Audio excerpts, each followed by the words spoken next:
let's enlarge this folder here. Okay. So I made a folder for everyone. I'm thinking I should put the video in here once it's done being recorded, and this way you can have all the tools you need to make a map easily. I also included maps of Canada by province, Canada by economic region, and also a world map. So yeah, you can have all that in one folder if you want to try it out. So this should just make it easier. Let's start up ArcGIS, which is under the program files. Start programs.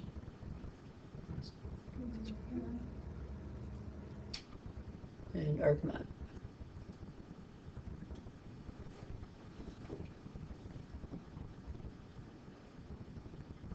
And then the first thing that we'll do is show a few examples of maps that were already made, so you can have a look at what's possible with ArcGIS or ArcMap. Those are the examples are also in the folder that I'll be giving you, so we can just leave this open for now and open that folder. Open with this? Yep. And have a look in the example maps on the top left. Right, so this one is we can even enlarge that further if you wanted to. This is a dot density map. Again, it just and the greater the values, the more dense the dots will be within a particular economic region. This is the map of Canada divided by economic region. So a region that has a higher value will have, whether it be unemployment or employment or whatever the value may be, will have a higher density of dots, hence the name. Then we have is that a population dot map? no, this was just random numbers that I put in. There was no particular data in this. And then you can do a similar sort of thing with a proportional dot map, where the size of the dots represents that. Again, just another visual tool. Here's the next one, this forestry one. This is an example of, this was an actual, this was from the month of October, just how the forestry sector was doing in terms of just during this recession. And you can see this type is different. This is a cartogram, and you can see how provinces that had provinces that were more affected, that had greater numbers of unemployed, were enlarged, and the opposite for provinces that were less affected. Then the color was coded based on percentage and percentage only. So basically, the size represents the job losses, and the color would represent the percentage of job losses. And basically, you can see what happens here is, since the size of Canada is constrained to a very specific size, whatever the size of the map may be, what you get is that some provinces kind of crush the less affected provinces. And right now you can see them all, but sometimes it would get to a point where if a province actually was not affected, where you would just see like a little sliver and you wouldn't be able to even see sometimes that the province was there. So you can see the possible things that could go wrong with a cartogram. It's often best used for if the numbers are not too far apart. If you have a 0 and then a billion for another province, then that would end up being a little more messy. As you can, with this one, you can see the provinces, you can tell them apart. So this one, it might be better suited for. We can move on to the next map here. And this is just an example of, this is just done color by color, no cartogram here. This is by economic region. And again, this data doesn't represent anything. This is just, this was just random numbers that I used from, numbers like 1 to 100. And I started from the east with the lowest numbers and just moved west, and that's why you see this gradient effect here. But it just illustrates how you can see, you can define the province as well. This is completely unskewed, so yeah, no cartogram here. And then the next one, you can see, if we go to the next image, this was actually something we had done for an actual economic regions map. This was where red were the more affected provinces. Again, no cartogram here. Nothing was enlarged or decreased in size. All right, let's move to the next one. Okay, this is an example of where you can use two different variables or the same variables displayed differently. And I'll be showing you how to do all of these in a moment. And so yeah, this is possible. With doing this with ArcGIS, sometimes it's a little bit buggy in that it only wants you to do, it wants you to separate each region or each province or each polygon that you have as a separate color rather than having a range. So it can be a little difficult to work with sometimes, but a lot of these options that you have with ArcMap, they're actually add-ons to the program, so they don't always come with the program, and it's usually third parties that are creating some of the other options that you can see. Also, you can do legends for all of these, which are usually quite basic. Sometimes you can do your own. If you check out the next example, it's just something I pulled up in Photoshop, just a gradient, simple gradient. That can be done well. That can be done pretty easily if you have a computer with Photoshop. It's a one-click step in ArcMap, and I'll show you that in a moment. All right, so we're done with this for now, but let's actually just go back so we can stay in the folder. There we go. All right, so let's go to ArcMap, which is we have open there. And let's start with a new empty map. So we click OK. All right, so we're going to need a few tools for this, for any of the things that we're doing. The first is the editor toolbar, which is already up, but it's actually, if it's not up on your computer, you can go to View and Toolbars, and you'll see Editor. It's already checkmarked, so it's already there. The other thing is, if we're going to be making a cartogram, you need a special tool for that, and that was done by another third party. So we can click away from this menu here. And yeah, so the cartogram tool was done by a third party. There's actually a number of them done, and they all have sort of different formulas for how they produce the cartograms, but we're using the same one that was used last term. So this is how you will add a cartogram tool. So you can right-click on Arc Toolbox. There you go. And add toolbox.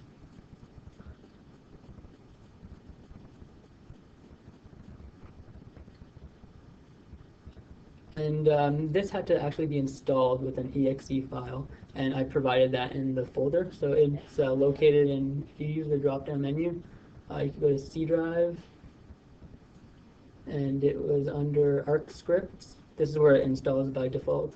And cartograms, and click cartogram once and click open. If you double click it, it does something else.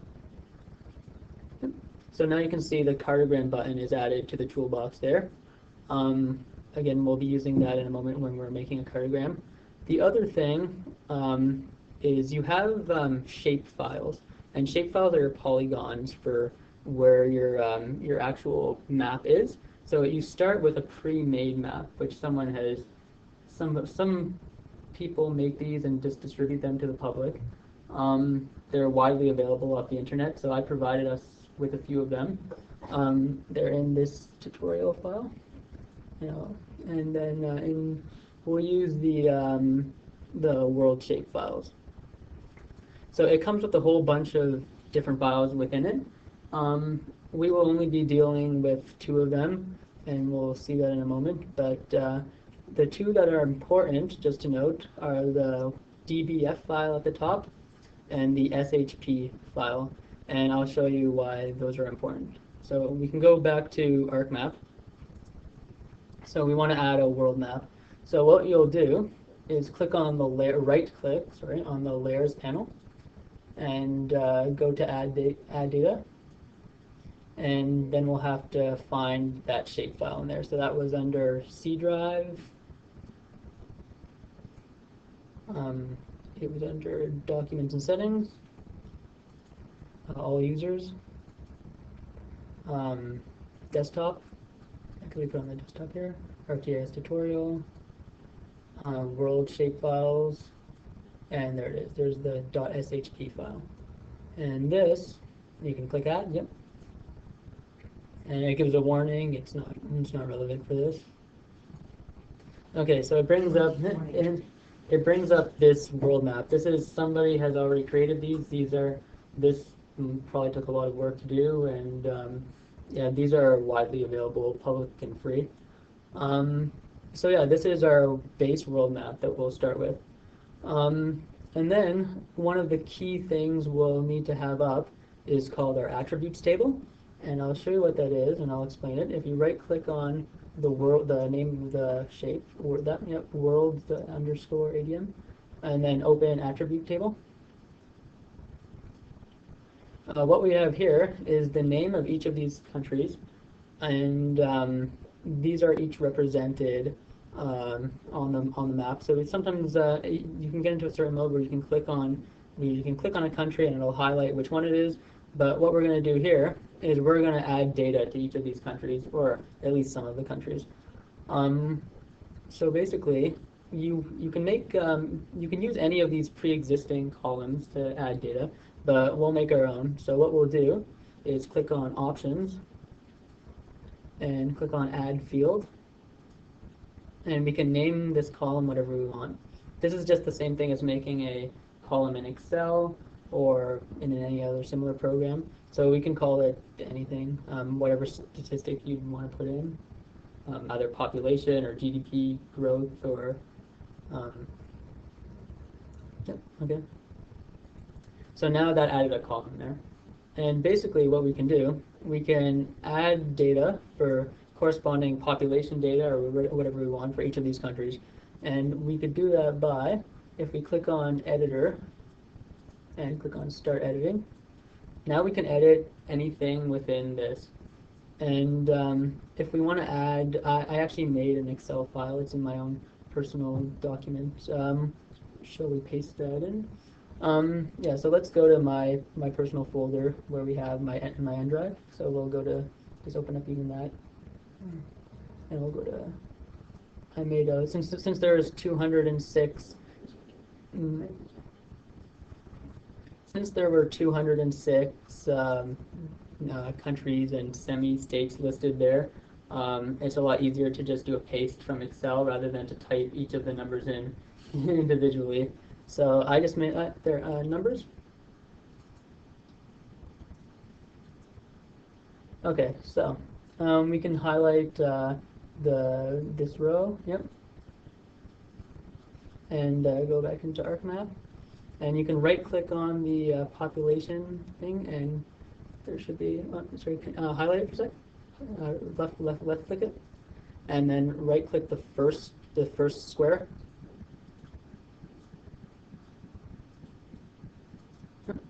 Actually, no, this should be good. Yep, and paste. Okay, so we can scroll down to the bottom to make sure everything pasted. Okay, perfect. So yeah, I pasted all those. Those are just random numbers that I made up, and they're all between, I think, 1 and 35. And we'll see what that does to each of these countries that are listed. So once you have all your figures in, all your data, we can save this table. And what you do that by clicking on Editor, and then Stop Editing, and then Yes. And basically what you did, all this data, this same data is in its own little database file, which is you can open with Excel. And that, if we click here and go back, that was that DBF file that I mentioned earlier. And go, if we go, yeah, it was in C drive. You should be able to just go desktop. It was in the all users desktop and didn't always show up on this particular user. All users. Desktop, yeah. And ArcGIS tutorial. World shape file. And that DBF file there, we can open it just to show. And you can see it now that all that data was saved here. You can even edit it in Excel. It's just a little more dangerous that way, and that you can, accidentally add an extra row of cells or, put too many letters for it to fit in ArcMap. So, but you can edit in Excel, and sometimes it's easier if you're trying to go from one Excel document to another and just paste data over there. So we can exit this now. All right, so back to ArcMap. So let's see how this will affect our map. We can minimize this table now. And what we'll do is right-click on the name of the shape, World ADM, and Properties at the bottom. All right, so right now it's set to all green. This is just called single symbol. If we go through the other ones, we can see what those do. We can go to categories for a start. Right. No, just click it. Yeah. In this case, what you could do, this is called unique values, which will assign each of those values a unique color. That has its own purpose, but let's skip to that and go to quantities. All right, and here's a case where you can make a whole gradient. So to show how that's done, if we move this a little down to the left so we can see the map a bit more. There we go. Okay. So what we put those numbers in our pop column population. So if you go to value, you can click on pop. And here it has, it'll represent each of those numbers by a color. There's many different ways you can do this. If you click on classify, that button, yep. Then there's basically unlimited ways you can do it. You can make it natural breaks. You can do some standard deviation method. There's all kinds of ways you can distribute it. And you can also distribute the number of classes. So we could keep it at 5, or we could change the number. And that would be done with the drop-down menu if you want to try maybe 6, 7. And it gives you a nice little histogram of the data. Yep, and there's a manual setting where you can slide all these bars, and you can really customize how the data is divided. So if you click OK, and then move this up a little bit, so you can click apply. So you can see what that did to the map. So we can,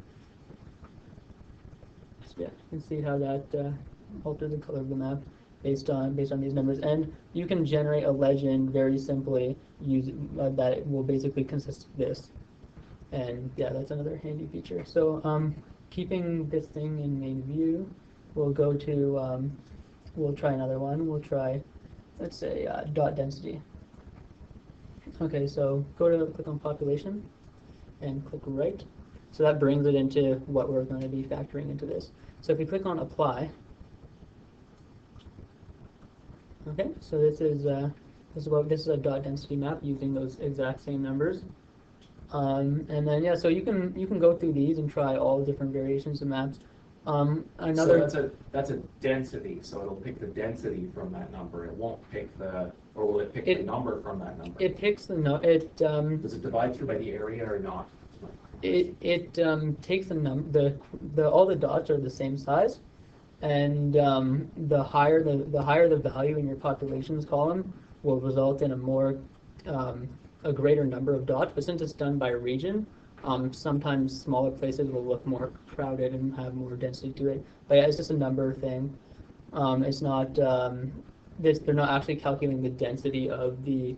So it's really dot count per. Yeah, it's dot count per polygon. Yep. Mm-hmm. And okay, so we can move this back into view, and you can also do multiple attributes, which is where. See, you saw how when you switched from using colors to using dots, it wouldn't show both at the same time. So this is a case where you would need multiple attributes, and you can click on the very first field. Yep, there, and you can change that to pop. And what we'll do is we'll click on add all values. Okay, and see, this is just putting them as each as their own individual one. But how we'll do this is, okay guys, so we can click apply here and see how that's looking. Okay, so it wants us to select our second variable. Okay, so click on symbol size and 4 to 18. But yeah, choose a value for that. We'll use population again since it's the only other one we filled in. Okay. Click apply. Is it only still one though? It needs a second. No. We've used it twice. Yeah, but we can use the same one twice. It actually works. It works fine like this. So we can click apply. So now yeah, it shows the same variable twice, just one represented by dots, one represented by color. You can do the same thing if we added another column and did a whole other variable. And but yeah, that's the bulk of that. So let's go back to quantities, and let's apply that so it doesn't just so we have all those dots out of the way. Okay, so we can click OK. And a cartogram works by pretty much the same method in which you just select a column and you have your values in there, and you just choose you just apply it. Again, one of the things about the cartogram is that since when you have borders that are attached, sometimes if you have one country that inflates, it sort of drags its neighboring borders with it, and it really stretches things out. I think I have an example of that in this folder here, but we'll do our own. We'll go back into example maps. There should have been one. Go scroll to the side, to the right. Here we go. So if you do the one on the far right, you can see I highlighted just one country in this whole map, in this case Czech Republic, and I mean it's a lot easier to even if you don't know what country that is at the time, when things are still not skewed into a cartogram, then you can still use the neighboring countries to gauge which country it is. But when you choose this version, yeah, this is where I turn the same number into a cartogram. You can see how it's pulled forward, and it pulls forward some of the neighboring borders. And since it's constrained to the size of it's a fixed size, it pushes all the other continents and countries out of the way. So you can see how that can warp things, and it works well if the shapes of the countries are familiar.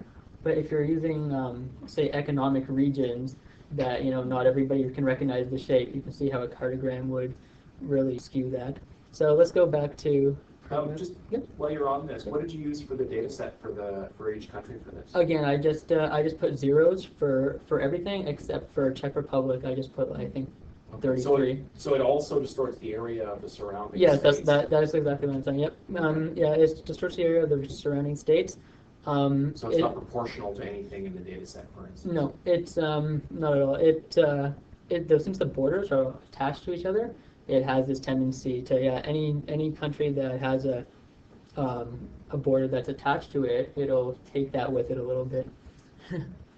So yeah, it's something that just to watch out for. If you're using some countries that have, especially with the zero values, any country that has a zero value, and then other countries have a positive, especially a large positive value, that's where you get into trouble.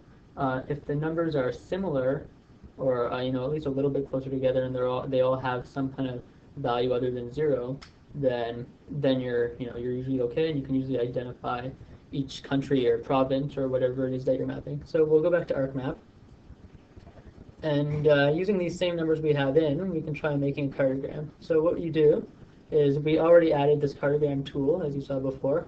So you can use the plus sign next to it to expand it. No, cartogram. Yep.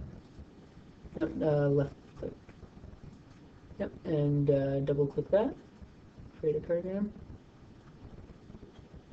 Okay, so it brings up this, and you just have to fill in the fields that you see the other ones say optional. So just to create a basic cartogram, we could just answer their required questions. So the original polygon features, we can use the drop-down menu. We only have one polygon here, so it's just okay. So that's so the you can, set that we'll use. Yep, exactly. So we can just click that, and the value field, that'll be our pop. And then here's where it gets a little bit different for this one. So yeah, it puts one by default. Basically what has to happen is it has to write this information to a database file. And if you don't have Microsoft Access, you won't really be able to see what's in these database files, but it writes a new table to a database file. And so you have to select a database file. And I provided one in the folder, so if anyone wants to try this. So what you can do is open the folder, the little folder next to it. Yep, there you go. And it's in the thing on C drive. It's on the desktop part. So C drive, documents and settings. All users. Desktop. ArcGIS tutorial. Okay, so I named it your MDB file, so you can double click that. And it will want you to, so you have to make your own file name. So so it'll write, this is to make a table within the file. So you can name this whatever you want. You can call it pop or whatever.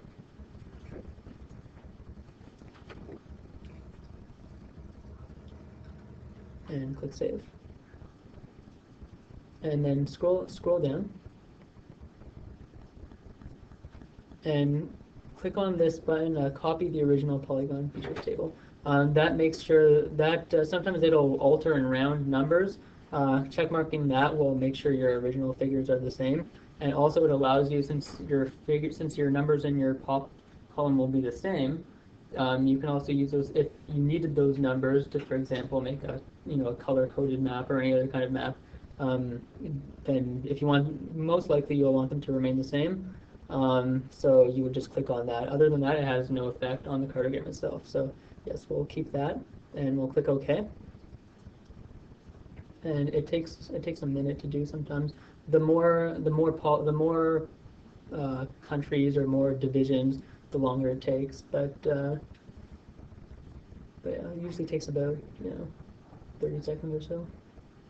And what it does is, instead of just warping this map, it creates a new map so you don't lose your original. So you have them as two layers. Okay, so now you can see both of them together. So you can click close on that. And let's uncheck mark world_ADM. Yep, so okay, so it drops it in as a new exactly, layer. yep, you have a full new layer. And so this is what you end up with for your cartogram. And using the same methods, you could color this in. You can use any of the same symbology that we used before. But yeah, this is how a cartogram is created. So it's just using this one tool that's a third-party tool. There's other tools available, widely available on the ArcGIS website and forums. People create these all the time. There's millions of them. Even within cartograms, there's several of these tools. This is, like I said, this is the one we were using before, so this is what we stuck to.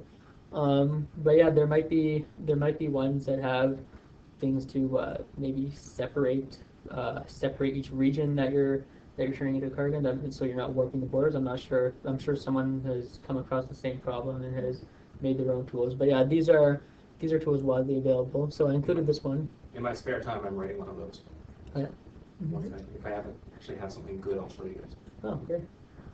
So yeah, now the last step would be to save this. Now, right now we could export the file and save it as a JPEG as is, and I'll show you. If you click on this button here, this changes the view, so you can see how it looks on a page. And right now, if you were to save that, you would get all that white space on top, and you could clip it. You could just use Photoshop or any other program to clip it. But if you want to make it precise and to the borders, ArcMap there's a simple but unusual way of doing it. You can right-click it right now, and click Properties. So basically, you just right-click the image, and right now all the extents and shapes, everything is set to default and automatic. So what we want to do is make it so everything just clips to the shape. So what I do, I just run through this quickly. I click on Fixed Extent, and then Enable here, and then Other, and then I click on Advanced, and then I change everything to have the outline of Pop, which is the name of our current layer. So you can do that. Click OK, and then specify shape, and then outline of features. You always see it says Pop or whatever layer you're using, so you can click OK there, and then we can make sure that it's in this specify extent. Yep, it's in there, so we can click OK. So now if you click Apply, it clips it, but ArcMap has a strange tendency once you've done that, to eliminate some of the borders. And I don't know if it's just a bug or if there's a reason behind it, but you can keep it as a clipped image, just the same as it is if you just change everything back to automatic and default now. So you can click on automatic, and then click enable, yep, and then the default setting there, and click apply. And yeah, so now it stays. Yeah, so you can click OK, and now it stays clipped. And now we can export that map. So we can do file. Export. The visible region and doesn't actually crop the. Exactly. Ready So to go. export map is kind of being hidden by the tab. You can collapse that tab. And 300 DPI is considered a pretty high quality image, so we'll leave it at that. And you can just save it. You can save it as any type of file you want. You should always be saving as PNG, by the way. Okay, so we could do It's one an of those. extremely important thing.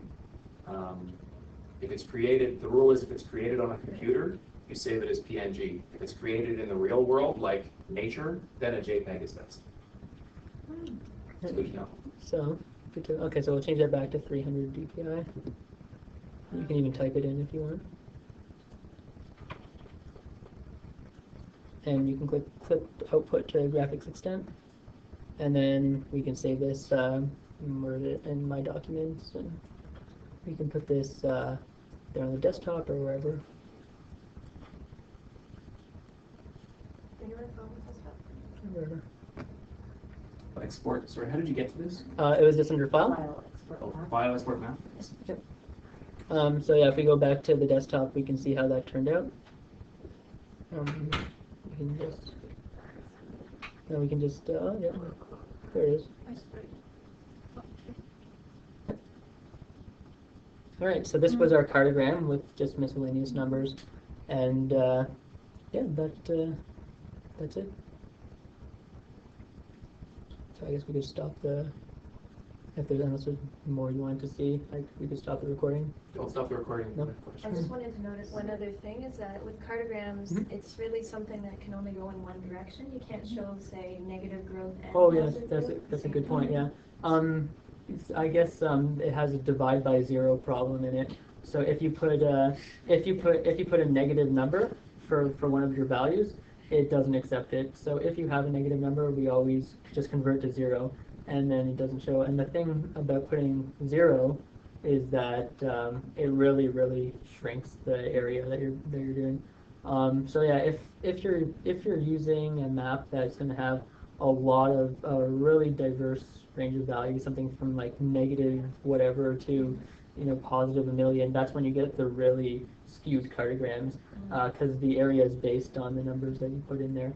But yeah, good point that you cannot put a negative value if you're doing a cartogram. It'll just give you an error. So for instance, in our economic maps that we've been doing, we decided, well, we'll show where there's been job loss, but we won't emphasize where there's been gains. We just replace that with, what, zero? Or Yeah, with zero. Yeah, Mhm. so that it becomes just this little skinny thing, you know that represents that there is no job loss. Yeah. So we're only stressing one side in that case. Another trick, and I like that. I think that's awesome. Sometimes you can get slightly better results than by using zero, if zero distorts things, by taking the area of the thing and then just multiplying it by a small number so it's small compared to all your other values. So if you had a negative value previously, it would be like area over 1,000 or something, and that way it'll try to retain the relative size of the things that have zero. Yeah, but then all this to say that if you're interested in something that actually has two directions, that you would be better to simply use color scale or something, Yeah, something exactly. else. Especially if the region that you're choosing is unfamiliar, like with those economic regions where nobody recognizes each one, then yeah, using a cartogram, it would really. So under what circumstance do you use where cartogram is preferred over? Well, if you're trying to, for example, we were doing some maps before on biocapacity, and the goal was just to emphasize a few key regions. I think it was Canada, Brazil, Argentina, and Russia, maybe one, I think Bolivia too, anyway. And then the rest, so basically what we had done, we kind of used it to sort of inflate those regions, and we used statistics that would do that. and but everything still had a value, so there was no zeros. So yeah, if there's no, but usually when there's no zeros, and the values are not too far apart, like a cartogram, really can illustrate things, and it can really bring forward the countries that you're trying to, or regions. Do you know if we have a tool for the non-contiguous type of cartogram, like the one where they don't share borders? No, we don't have it, but I'm sure someone has made it before. It seems people have made anything and everything. They even have like a top 10 most popular list of these tools. Yeah, I think if someone's encountered the same problem, and odds are they have, then someone has probably made a tool for it or is making one. But yeah, right now we just have, for cartograms, we just have this one.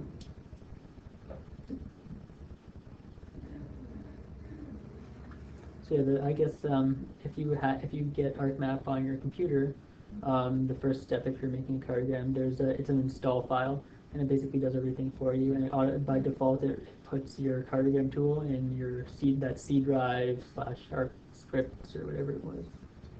So this Arc info is now installed on this machine. Oh, that's great. I think right now, like, you can't run it off multiple computers. So, Right, like, yeah. Philip can be using it if he isn't using it.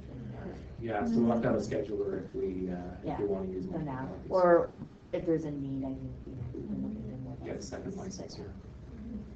Probably 2 licenses would serve us for a while. Yeah. It's 2 simultaneous users. Yeah. That's great. Were there any unexpected challenges that you had when you were using it? Well, the first time I had never created cartograms before. I'd never used this tool. There's so many tools. So just, I figured all that out before our first economic regions deck came out. So, so yeah, the whole thing really was was a challenge. I had another question, but in this case, may come back. Also, ArcMap. Oh, here's something. ArcMap can be a little odd sometimes. For example, do we still have it open? Yeah. I'll show you something in it that ArcMap has a tendency of, if you put a value or a setting, it doesn't always hold it. For example, when you're trying to come up with how many divisions of or how many categories of colors that you want. So let's say you have a certain range. It's not natural breaks. Say you're coming up with your own, like I don't know, 1 to 3, 4 to 6, whatever.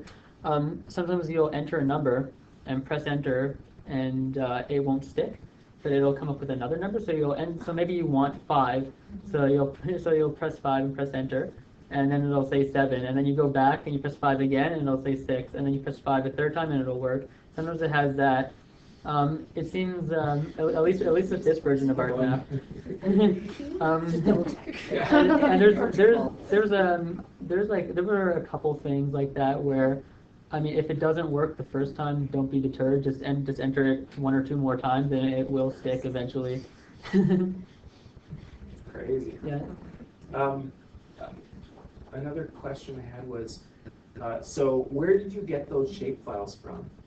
They're publicly available. I think 2 of them came with the computer though. Canada one and the economic regions one. I think Zoran before me had either gotten them or they were somewhere before. The world map one, that was very simple to find. It was publicly available. I think they offered it on the ESRI website, which is the company that makes map. But yeah, just a quick Google search had some publicly available ones. So I just chose one that looked reasonable. But yeah, it's very easy to find. You would just do a search for ArcMap shape files or ArcMap shape polygons or anything like that. It's very, very easy. And it always comes as a zip file because it'll have that whole bunch of files in it, including that DBF file, which is the Excel sheet, and the SHP file, and then a few others that have coordinates and things like that in it. In case you want to make our own regions or something. Yep. And another interesting application with mapping like this is if you want to take data from 2 completely unrelated data sets, as long as they have the same level of geography, be it province or economic region or whatnot, you can use that to link the 2 data sets and show this seemingly different data together. No, that's great. That's great. Do you know how to make shape files? Like, did you find any tools, or should I just do searching? If I want to do There's something? I think there's a lot of different methods, but people have to collect. People usually collect this data first. They're not. I don't know of people who have just made up their own shapes, but usually it comes. You can get like a whole basically Excel book of coordinates that you could play around with. But I've never touched that. Okay, that's all. Mhm. That's good. Awesome. Thank you very much. No problem. Super, super useful. The, yeah.